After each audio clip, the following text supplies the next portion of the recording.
Lailatul Qadar itu malam qadar, turun Al-Quran pada Nabi Muhammad. Lailatul Qadar itu malam qadar, malam istimewa untuk beramal.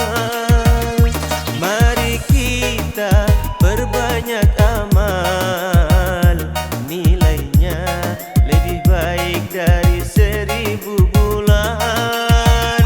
Mari kita perbanyak amal, nilainya lebih baik dari 1000 bulan.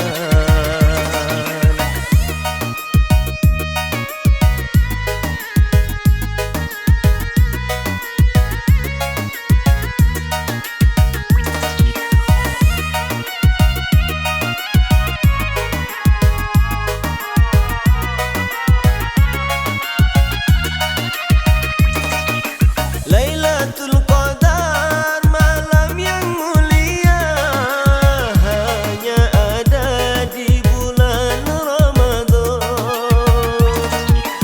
Lailatul Qadar malam penuh rahmat, Lailatul Qadar turunnya Al-Quran. Lailatul Qadar turunnya malaikat, Lailatul Qadar mendapat berkah Allah. Lailatul Qadar dosa-dosa diampuni, Lailatul Qadar dilimpahkan pahala.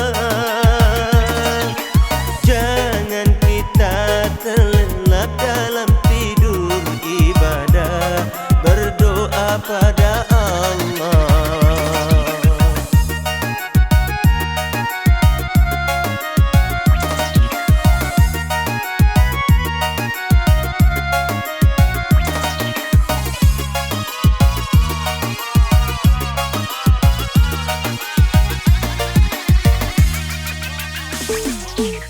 Lailatul Qadar itu malam qadar, turun Al-Quran pada Nabi Muhammad. Lailatul Qadar itu malam qadar, malam istimewa untuk beramal. Mari kita perbanyak amal, nilainya lebih baik dari 1000 bulan. Mari kita perbanyak amal, nilainya lebih baik dari 1000 bulan.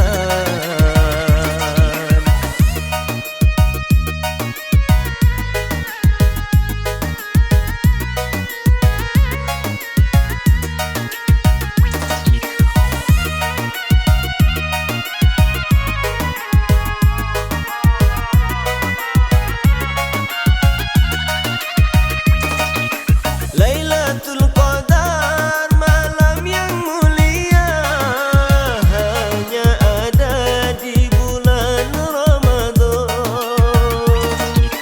Lailatul Qadar malam penuh rahmat, Lailatul Qadar turunnya Al-Quran.